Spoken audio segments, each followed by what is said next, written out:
OC Gautam পাল মহাশয় রাত নয় দিন নয় বউ বাচ্চা ছেড়ে সংসার ছেড়ে আপনাদের দুয়ারে দুয়ারে এসআইআর এর যে এসআইআর থেকে একটি নামও যেন বাদ না দেওয়া যায় সেজন্য তিনি আপনাদের দুয়ারে দুয়ারে ঘুরে বেড়াচ্ছেন। তারও একটা সংসার আছে কিন্তু সেদিকে তিনি তাকান না। আজকে আপনারা জানেন যে 2011 সালে আমরা যাকে পশ্চিমবাংলার মুখ্যমন্ত্রী করেছিলাম মাননীয় পশ্চিমবাংলার অগ্নিকন্যা মমতা বন্দ্যোপাধ্যায়, তারই স্বনামধন্য পুত্র আজকে আমরা 2021 সালে করণদিঘিতে সবুজ আবির খেলে আপনাদের এই যে মানুষ আছেন, আপনারা জনগণ আছেন, ভোটার যারা আছেন, তারা আপনাকে গৌতম পালকে আশীর্বাদ দিয়েছিলেন। তার জন্যই তিনি আজকে আমাদের বিধানসভায় গিয়ে এই উন্নয়নগুলো নিয়ে আসছেন। আমার পূর্ববর্তী বক্তারা অনেক উন্নয়নের কথা বলে গেছেন, কারণ উন্নয়ন তারাই করে যারা কাজ করে। কারণ আমাদের গৌতম পাল মহাশয় আমাদের একটাই কথা শিখাচ্ছে, মানুষের পাশে দাঁড়াতে হবে, মানুষের কাজ করতে হবে। আজ এসআইআর হচ্ছে কোনো বিজেপি বন্ধুকে কিন্তু বলতে শোনা যায় না যে এসআইআর থেকে আপনাদের কোনো বিপদ আসবে না, প্রকৃত ভোটারদের আপনাদের নাম কাটা যাবে না।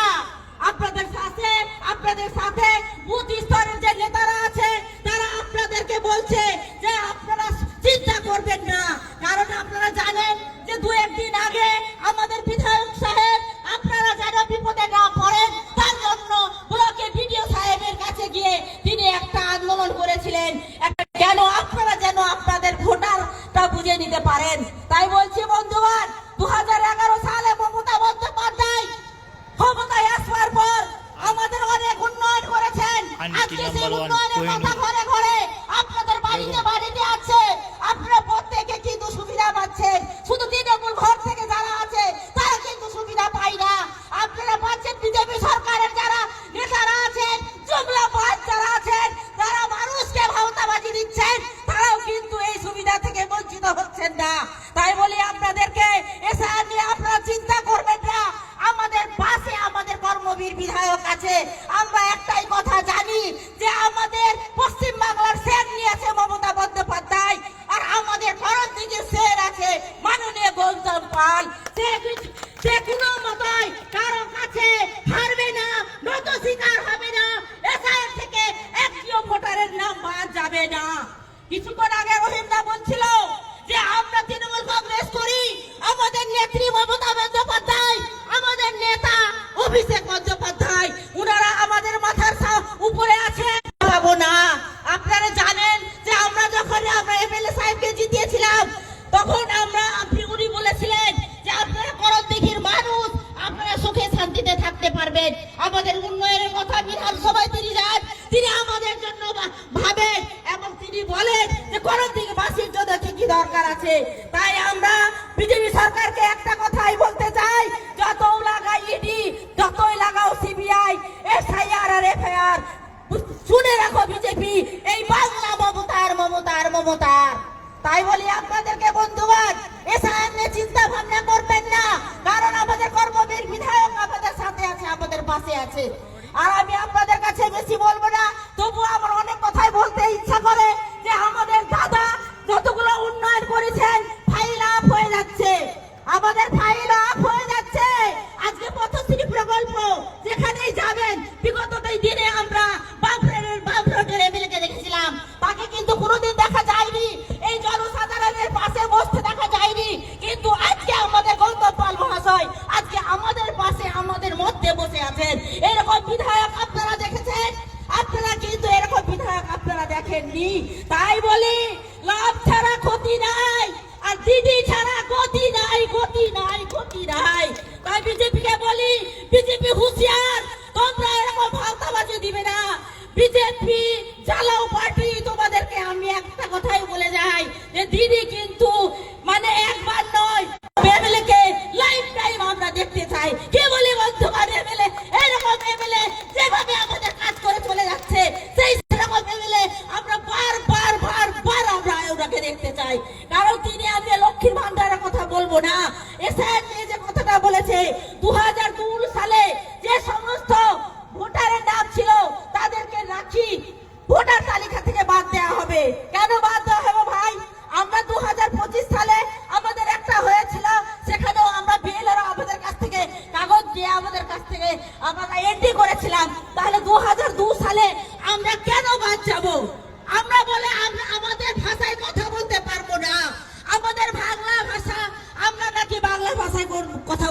ছাড়বো না। বিজেপিতে জুমলা দালাল আছে, শুভেন্দু অধিকারী, সে কোন ভাষায় কথা বলে? সেও তো বাংলা ভাষায় কথা বলে, তাহলে সে কেন রোহিঙ্গা হচ্ছে না? আমাদের নাকি বাংলাদেশে যেতে হবে। যখনই ভোটের সময় আসে 2016 সালে আপনারা জানেন যে আমাদের নোটবন্দি করেছিল, যখন দিদি বাংলায় কোনো কাজ করতে যায়, বিধানসভা ইলেকশন আসে, তখন তারা বলে কি এনআরসি নিয়ে আসলো, 19,000 মানুষকে আসামে ডিটেনশন ক্যাম্পে রাখতে হলো। সেই যে 19,000-এর মধ্যে 15,000 মানুষ হচ্ছে হিন্দু সম্প্রদায়ের। আমরা ভাইচারা নিয়ে বসবাস করি, আমরা হিন্দু মুসলমান সবাই একসাথে থাকি। ঈদের দিন যেমন আমরা সেমনটা খাই, দুর্গা পূজা ঠুমুদিতে হয়, আমরাও কিন্তু দুর্গা পূজায় গিয়ে সামিল হই। কেন? আমাদের দাদা শিকার, আমাদের কর্মবীর বিধায়ক শিকার, এখানে জাতপাত দিয়ে ভোট করা চলবে না। আমরা সবাই ভাই ভাই, মোরা এক বৃত্তে দুটি কুসুম, হিন্দু মুসলমান, মুসলিম তার প্রাণ। তাহলে বলুন আপনারা আমরা কি করব? আমরা একটাই কথা জানি যে দাদা আমাদের পাশে আছে, মাননীয় বিধায়ক গৌতম পাল, আমাদের কোনো ভয় নাই।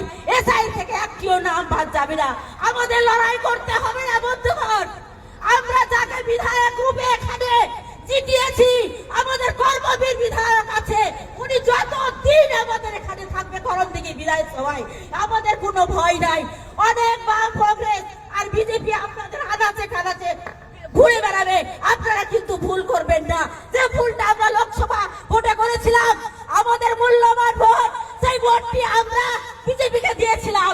আমাদের কাছে বলেছিল আমরা নাকি বিজেপি, আমরা কেন্দ্রে আছি। আরে বাবা, তোমরা তো কেন্দ্রে আছো তাই না? তোমার যেখানে কেন্দ্র, যেখানে উত্তরপ্রদেশ, সেটাকে আগে বাঁচাও, কারণ ওখানে দলিত মেয়েদের উপরে অত্যাচার করা হচ্ছে। তোমরা নীরব কেন? বিজেপি, তাই বলি বিজেপি হলো আমাদের লজ্জা, লজ্জা, লজ্জা। আর বামপন্থী সরকার কি বলছে? যাদের সুরসুরি দিচ্ছে মুসলিম ভাইরা যারা আছেন এখানে, তাদেরকে একটা কথা তাদের উদ্দেশ্যে বলে যায়, আমাদের দিদি বলে হিন্দু মুসলমান নয়, কারণ লক্ষ্মীর ভান্ডারটা যখন দেয় তখন তিনি কিন্তু হিন্দু মুসলমান দেখেন না, তিনি সব জাতিতেই কিন্তু লক্ষ্মীর ভান্ডারটা দিয়ে চলেছেন। বামপন্থী সরকারের কিছু নেতা জেগে গেছে, কি বলছে? আমরা জাত ভাই। আরে তোমরা জাত ভাই, যখন দিদি যখন লক্ষ্মীর ভান্ডারটা দিচ্ছে তখন তো তোমরা লক্ষ্মীর ভান্ডারের কথা বলো না। তোমরা যখন সাংসদ হয়ে পার্লামেন্টে যাও তখন তো তোমরা লক্ষ্মীর ভান্ডার বলো না। আজকে তোমরা এসো ভোটের সময় আমাদেরকে বিভ্রান্ত করতে। 2026-এ আপনাদেরকে এই বিজেপি সরকার এবং বামফ্রন্টের নেতাদের তোমরা বুঝলে আমাদের গ্রামগঞ্জ থেকে বিদায় দিতে হবে। একটাই পার্টি, যার নেতা হচ্ছে মমতা বন্দ্যোপাধ্যায়, যার নেত্রী হচ্ছে মমতা বন্দ্যোপাধ্যায়, আর করণদিঘির বিধায়ক মাননীয় গৌতম পাল। আপনারা ভুল করবেন না, কারণ আমাদের একটাই ভোট। এই একটা ভোটে আমাদের অনেক দাম। এই একটা ভোট আমাদের, এই যে আপনারা এসআইআরে মারণ বিরুদ্ধে পড়ছেন, এরকম এনআরসি তো করেছিলেন। সেই জন্য বলছি আপনারা আনাচে কানাচে যেখানে আসুক, ধর্মের শুরু দিক, আমরা 1 ইঞ্চি জায়গা করণদিঘি বিধানসভায় ছাড়বো না। যেখানেই আমরা যাব সব জায়গা থেকে জনগণ আওয়াজ তুলবে। একটাই পার্টি, যার নেত্রী হচ্ছে মমতা বন্দ্যোপাধ্যায়, দলটার নাম তৃণমূল কংগ্রেস, আর করণদিঘি বিধানসভার বিধায়ক মাননীয় গৌতম পাল। তাই আমরা আজকে বোতলবাড়ি থেকে যত দোকানদার ভাইরা আছে আর আশেপাশে যেখানে লোক আছে, সবাই একটাই কথা বলবো আমরা, যে দাদা গৌতম পাল তুমি এগিয়ে চলো, আমরা তোমার সাথে আছি। সামনে 2026 বিজেপি ফিনিশ, এবং যেটা আছে বামফ্রন্ট, বাংলার জোট, তার তো কোনো খাওয়ারই নাই। এই বলে আমি আমার বক্তব্য এখানে শেষ করছি। আমাদের দাদা আছে, যার বক্তব্য আমরা অধীর আগ্রহে শোনার জন্য আমরা বসে আছি, তিনি এখন আপনাদের সামনে কর্মবীর বিধায়ক বক্তব্য রাখবেন। এই বলে আমি আমার বক্তব্য শেষ করছি। জয় হিন্দ, বন্দে মাতরম, মা মাটি মানুষ জিন্দাবাদ, মমতা বন্দ্যোপাধ্যায় জিন্দাবাদ। একটা কথা বলে যায়, সামনে জনতা, পিছনে মমতা, আর করণদিঘির উন্নয়ন আনবে আমাদের গৌতমদা। এই বলে আমি আমার বক্তব্য এখানে শেষ করছি। একটা স্লোগান আমার সাথে বলে দেন, মমতা বন্দ্যোপাধ্যায়, অভিষেক বন্দ্যোপাধ্যায়। কি ব্যাপার, আওয়াজ হচ্ছে না কেন? একটা হাওয়াই জটি পরে, সাদা শাড়ি পরে, নবান্নে আওয়াজ তুলছে, চতুর্থবারের মতো আপনারা তাকে মুখ্যমন্ত্রী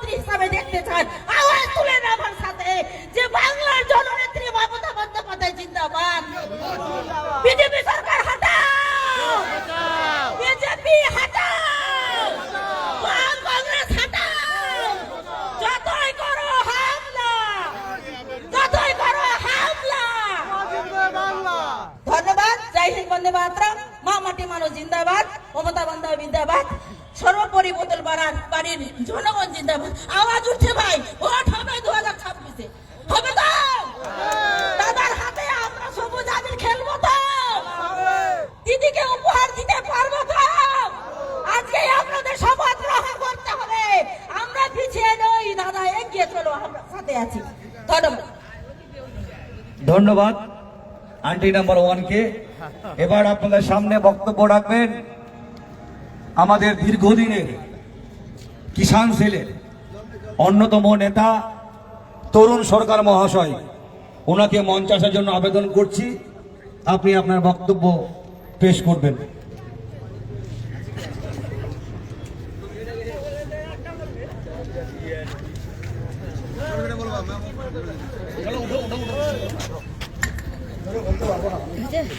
একদম এক্সিলেন্ট এক্সিলেন্ট, আপনি তো ফাটিয়ে দিয়েছেন আজকে। কোথায় ভাগে দিলাম? ফাটিয়ে দিলেন আজকে। আজকের সভায় উপস্থিত আছেন আমাদের সবার প্রিয় মাননীয় বিধায়ক শ্রী গৌতম পাল মহাশয়, সাথে উপস্থিত আছেন করণদিঘি তৃণমূল কংগ্রেসের চেয়ারম্যান হ্যাঁ এখানে এখানে এখানে, হ্যাঁ তাহলে আমাদের এটা আসবে। রহিমদা, উপস্থিত আছেন মাইনরিটি সেলের নেতৃত্ব, আইসিডিএস এর নেতৃত্ব কোহিনুরদি, আইএনটিটিউসির নেতৃত্ব বাবলু ভাই, সাথে বিভিন্ন নেতৃত্ব এবং আজকের এই সভায় যোগ দিতে আসা বোতলবাড়ি, বিলাসপুর সহ আলতাপুর 1-2 অঞ্চলের আপামর জনসাধারণ, জনতা জনার্দন, সবাইকে আমি আমার পক্ষ থেকে, আমার দলের পক্ষ থেকে, আমার সংগঠন কিষাণ সংগঠনের পক্ষ থেকে আন্তরিক অভিনন্দন জ্ঞাপন করে দু একটি কথা বলবো। বন্ধুগণ, আজকের দিনে আমরা অধীর আগ্রহে যার কথা শুনবার জন্য বসে রয়েছি, তিনি আমাদের মাঝে আছেন মাননীয় গৌতম পাল মহাশয়। পূর্ববর্তী বক্তারা আজকের এই বিষয় নিয়ে অনেক কথা বলে গেছেন, আমি সংক্ষেপে দু একটা কথা শুধু বলতে চাই। কোহিনুরদি বললেন করণদিঘির উন্নয়নের কথা, আমি এসআইআর নিয়ে পরে বলছি। করণদিঘির উন্নয়নের কথা আমরা ছোটবেলার থেকেই দেখে এসেছি। ত্রিস্তর পঞ্চায়েতের মধ্য দিয়ে পঞ্চায়েত সমিতি, জেলা পরিষদ এইসব গঠন হয়, পাশাপাশি রাজ্যের যখন ভোট হয় আমাদের এখানে এমএলএও পাই। আমরা দীর্ঘদিন ধরে যে সকল এমএলএ কে দেখে এসেছি, আমি কাউকে ছোট করছি না, তবে একটা জায়গায় একটা আমূল পরিবর্তন যেটা ঘটিয়েছেন আমাদের মাননীয় শ্রী বর্তমান বিধায়ক শ্রী গৌতম পাল মহাশয়। কি এটা ঠিক তো? আমরা করণদিঘির উন্নয়ন কি জিনিস আমরা বুঝতে পারতাম না। গৌতমদার নেতৃত্বে আমূল একটা পরিবর্তন সারা করণদিঘির মাটিতে আমরা এসেছে। আমরা বিশাল ভাগ্যবান। করণদিঘির মাটির মানুষ যারা আমরা ভোট দিয়ে জেলা পরিষদে জিতিয়েছিলাম, আর জেলা পরিষদের নেত্রী হিসাবে পম্পা পালকে আমরা সভাধিপতি হিসাবে পেয়েছি। এই দুইজনের যৌথ উদ্যোগে করণদিঘির কোনায় কোনায় বিভিন্ন ধরনের উন্নয়নের জোয়ার বইছে। এবার থাকলো এসআইআর। আপনারা জানেন সারা পশ্চিম বাংলার মাটিতে মমতা বন্দ্যোপাধ্যায় যে ধরনের উন্নয়নের ডালি সাজিয়ে রেখেছেন, মানুষের জন্ম থেকে শুরু করে মৃত্যু পর্যন্ত হয়েছেন। এইখানে রাজনীতি করবার জন্য বিজেপির কোনো জায়গাই নেই, পা ঢুকানোর জায়গাই নেই। যখন দেখছে বিজেপি, কেন্দ্রের বিজেপি সরকার, যে পশ্চিম বাংলায় ঢুকতে হলে কোনো রাস্তাই তো দেখছি না। কেন? দীর্ঘদিন ধরে তো তারা কেন্দ্রে রয়েছে, কেন্দ্রের কোনো প্রকল্প আমাদের চোখে পড়ছে বন্ধু? কেউ বলতে পারবেন? এখানে এমপি রয়েছে, তার কি কৃতিত্ব আছে, কি করেছে? এই এলাকার জনসাধারণ ভুল বুঝে আবেগে পড়ে বিভিন্ন গত লোকসভা নির্বাচনে তাকে ভোট দিয়ে জয়ী করিয়েছে। আবেগে চলে সাধারণ মানুষ। আমরা গ্রামে গঞ্জের মানুষ, 80% আমরা কিষাণ ক্ষেত মজদুরের সাথে জড়িত। এই 80% মানুষ আজকে ভীষণ বিপদে পড়েছে বন্ধু। কারণ হচ্ছে পশ্চিম বাংলার মাটিতে জায়গা করবার জন্য দিল্লির কেন্দ্রীয় সরকার তথা নরেন্দ্র মোদীর সরকার বিভিন্ন অছিলায় এখানটায় ঢুকবার চেষ্টা করছে। তাই তারা কোনো রাস্তা না পেয়ে কেন্দ্রের স্বশাসিত, কেন্দ্রের নিরপেক্ষ যে তদন্ত সংস্থাগুলো আছে, একটার পর একটাকে পশ্চিম বাংলায় লেলিয়ে দিয়েছে। কখনো ইডির নামে, কখনো সিবিআই এর নামে, আবার এখন নির্বাচন কমিশনকে ব্যবহার করছে এসআইআর এর নামে। আরে এসআইআর হোক না, চিন্তার কি কারণ আছে? কিছু লোক মারা গেছে, তাদের নাম বাদ যাবে, আমরা যারা রয়েছি আমাদের নাম খাতায় উঠে আসবে, এটাই তো নিয়ম। কিন্তু না, এখানে একটা গভীর ষড়যন্ত্র চলছে বন্ধু। আমার নাম তরুণ সরকার, কোনো কারণবশত যদি রুসুটা ছুটে গিয়ে থাকে, এটার অজু হবে। বলতে চাইছে সারা পশ্চিম বাংলার মাটি মমতা বন্দ্যোপাধ্যায়ের মাটি, মমতা বন্দ্যোপাধ্যায়ের উন্নয়নের যে ডালি আমাদের সামনে রয়েছে, আমরা এটা ভুলতে পারবো না। তাই বিভিন্ন অচুলায় এখান থেকে মানুষকে সরিয়ে দেওয়ার জন্য, মোড় নেওয়ার জন্য তারা বিভিন্ন ধরনের কুচক্রান্ত চালাচ্ছে। আজকের এই সভায় কিছু বলতে হবে এই প্রস্তুতি আমার ছিল না। আমি সাধারণ জ্ঞান দিয়ে দীর্ঘদিনের অভিজ্ঞতায় এই এসআর নিয়ে মানুষের নামে যে হয়রানি, আজকের ডেটে আজকে আমি রায়গঞ্জ কোর্টে গেছিলাম, সাধারণ মানুষ লেখাপড়া জানে না, কি ধরনের হয়রানির শিকার হতে হচ্ছে। আপনারা যদি এই সব জায়গায় যান তাহলে টের পাবেন। সব কাগজ নিয়ে দৌড়াদৌড়ি করছে, সবাইকে ম্যাজিস্ট্রেট এফিডেভিট করতে হবে, একটা আকার ছুটে গেলে, একটা ওকার ছুটে গেলে নামে। তো মানুষকে এসআইয়ের নামে এই যে হয়রানিটা শুরু করেছে, বিজেপি সরকার কি মনে করেছে এই সব করে আরো তারা জায়গা পাবে? আর পাশাপাশি আরেকটা জিনিস দেখবেন, এখানে বাম জোট সরকার যারা বলছে, বাম জোট, এরা বিগত দিনে যেমন নিমন্ত্রণ দিয়ে পশ্চিমবাংলার মাটিতে কিছু কিছু জায়গা করে দিয়েছে বিজেপিকে, এবার দ্বার খুলে দেওয়ার জন্য তারা চেষ্টা করছে। তাদের নিজের পায়ের তলার তো মাটি বিন্দুমাত্র নেই, নতুন করে এরা আবার একটা চক্রান্ত শুরু করেছে বিজেপিকে পশ্চিমবাংলার মাটিতে জায়গা করে দেওয়ার। তা আমি সবাইকে অনুরোধ করব, চোখ কান খুলে রাখবেন। আপনারা প্রত্যেকে বুদ্ধিমান, আপনারা জানেন যখনই নির্বাচন সামনে আসে, এই নির্বাচনের সামনে নতুন নতুন ফন্দি এঁটে বিজেপি সরকার এখানে জায়গা করবার চেষ্টা করে, কখনো ধর্মের নামে, কখনো বর্ণের নামে, কখনো আরো কিছুর নামে। আজকের দিনে এই শুভেন্দু অধিকারী যে চিৎকার চেঁচামেচি করছে, এই লোকটার একটু লজ্জা থাকা উচিত। এই লোকটা বিভিন্ন মঞ্চে মমতা বন্দ্যোপাধ্যায়ের পক্ষে কত ভালো ভালো কথা বলে গেছেন। আজকের দিনে এই লোকটাই একদম মানে কি বলবো, সম্পূর্ণ পাল্টে গিয়ে আজকে জাতপাতের দোহাই দিয়ে উল্টা পাল্টা গুণগান গাইছে। তো আমরা কি বুঝি না? আমি হিন্দু ভাইদের উদ্দেশ্যে, এই শুভেন্দু অধিকারী হিন্দু হিন্দু বলে চিৎকার করছে। ও 3 দিন আগে মুসলমানের বাড়িতে, আমি বলতে রাজি নই, বিভিন্ন তরকারি দিয়ে ভাত খেয়েছে, আর আজকেও আমাকে শিখাতে এসছে আমি কি ধরনের হিন্দু। তো এর কথায় যদি সত্যিকারের একটু চিন্তা ভাবনা আমাদের মাথায় থাকে, এদের কথায় কেউ কান লাগাবে না। আজকে করণদিঘির মাটিতে যে আমূল পরিবর্তন গৌতম পালের নেতৃত্বে, পম্পা পালের নেতৃত্বে এসছে, আগামী দিনগুলো আমরা যাতে এরকম দেখতে পাই, তার জন্য আজকের এই সভায় আমাদের শপথ নিতে হবে। কোনো কুচক্রান্ত, কোনো রকমের বিভেদকামী চিন্তা ভাবনা আমাদের মাথায় যাতে কেউ ভুল চিন্তা ভাবনা না ঢুকাতে পারে, সেদিকে আমাদের সজাগ থাকতে হবে। আমি বেশি কিছু না বলে, আমি যার কথা শুনতে এখানে এসেছি, আমাদের মাননীয় বিধায়ক গৌতম পাল, এই গৌতমদার কিছু কথা আমরা শুনবো, মূল্যবান কথা। আগামী 2026-এ নির্বাচন। হ্যাঁ, একটা কথা আমি বলি বন্ধু, ভুলে গেছিলাম, আমরা আবেগে চলি, তো আমরা এই আবেগ বশত অনেক সময় অনেক জায়গাতে কানা ঘোষা হচ্ছে, এবারে প্রার্থী কে হবে, আমাদের করণদিঘির প্রার্থী কে হবে। আমার জীবনের অভিজ্ঞতা দিয়ে যেটা আমি দেখেছি, করণদিঘির আমূল পরিবর্তন এবং করণদিঘির বিভিন্ন ধরনের উন্নয়ন একমাত্র গৌতম পালই আগামী দিনে করতে পারবে। এছাড়া করণদিঘির মাটিতে নেতৃত্ব দেওয়ার লোক থাকতে পারে, কিন্তু উন্নয়ন করবার মতো কোনো লোক আমরা দেখতে পাইনি। একটা কথা পরিষ্কার বলতে চাইছি, আমাদের তৃণমূল কংগ্রেসেরও বিধায়ক আমরা দেখেছি, কিন্তু এই উন্নয়ন আনতে দেখিনি বন্ধু। তাই আমি বলবো কোহিনুরদের গলায় গলা মিলিয়ে আগামীতে যতদিন আমরা ভোট করব, বিধায়ক হিসাবে দেখতে চাইছি আমাদের এখানকার কর্মবীর বিধায়ক মাননীয় গৌতম পাল মহাশয়কে। কি একমত?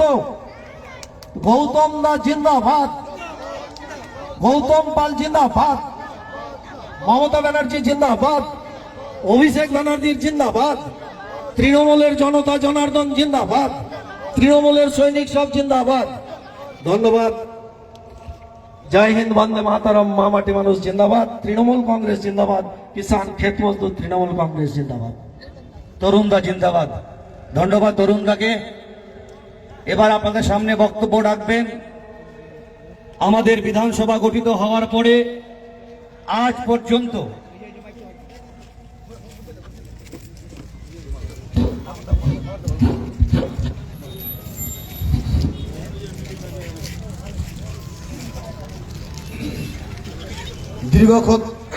দীর্ঘক্ষণ থেকে এই বোতলবাড়ি স্ট্যান্ডে মানুষ শীতের মধ্যে দাঁড়িয়ে আছে, সেই জন্য আর বেশি বক্তাদের না দিয়ে আমি সরাসরি আপনাদের সামনে এলাম। বোতলবাড়িতে আমরা যে একটা ধিক্ষার সভার আয়োজন করেছি, এই ধিক্ষার সভায় এখানে আমাদের পথ চলতি মানুষ, ব্যবসায়ী, দোকানদার, চায়ের দোকানদার, পানের দোকানদার, ফলের দোকানদার, টোটোওয়ালা থেকে শুরু করে প্রশাসন, পুলিশ থেকে শুরু করে আমাদের কর্মী, নেতৃত্ব,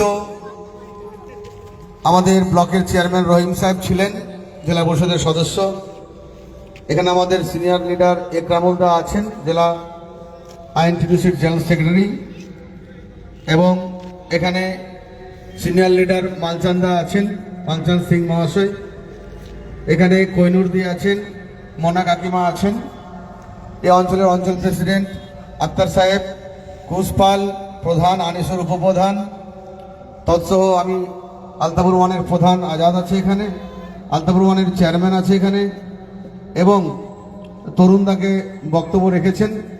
তার সাথে আছে যুব সভাপতি ইমাম হোসেন, ছাত্র সভাপতি মারুল ইসলাম সহ এখানে আরো এতদ এলাকার বয়স্ক মানুষরা আছেন, এখানে বলাই হাসদা আছেন। আমি সবাই সালাম, আদাব, নমস্কার, জোহার, দণ্ডপদ, শুভেচ্ছা, অভিনন্দন জানিয়ে আমি দুই একটি কথা আপনাদের সামনে তুলে ধরছি। বন্ধুগণ, আমরা যে এসআইআর নিয়ে আজকে আলোচনা সভা ডেকেছি, মূল জিনিসটা জানতে হবে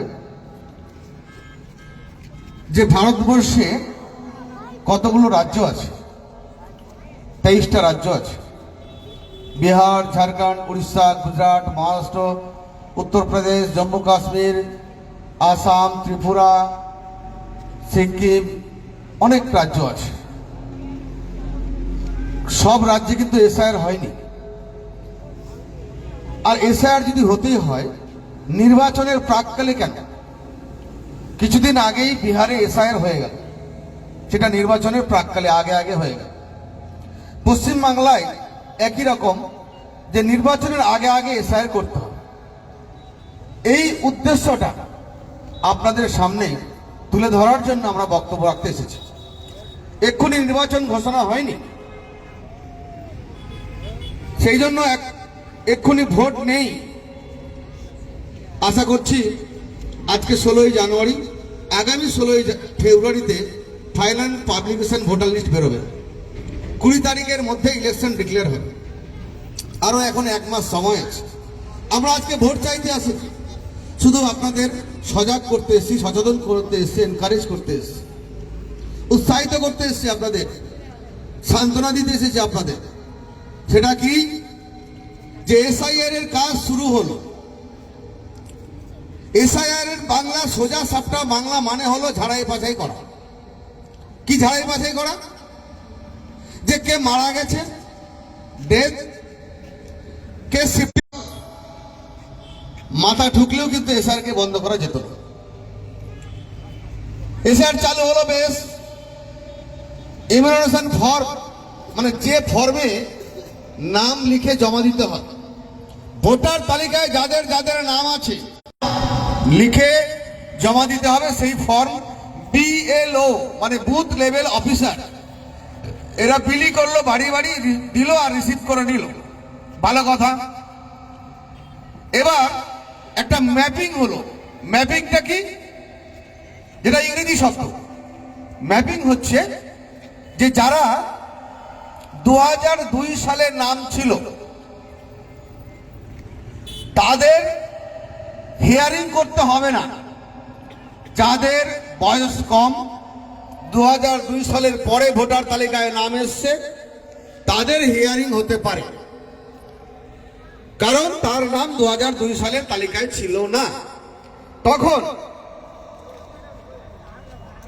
হয়ে গেল, ফর্ম জমা হলো, ম্যাপিং যাদের ছিল 2002 যাদের নাম ছিল তাদের হিয়ারিং হলো না, বেশ ভালো।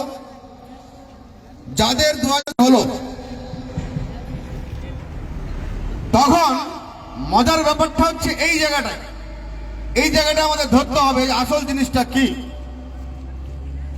মজার ব্যাপারটা হলো যে এই বিজেপি কেন্দ্রের সরকার, এদের টার্গেট ছিল যে পশ্চিম বাংলায় প্রচুর নাম কাটা যাবে আর মাইনরিটি আমরা ভোটে জিতে যাব, তারা আমাদের ভোট দিবে না। কিন্তু দেখলো যে না, নাম কাটা যাচ্ছে না। আমি করণদিঘির উপরেই ধরবো, বাইরে বলতে যাচ্ছি না, নিজের করণদিঘির উপরেই ধরবো যে করণদিঘিতে একটা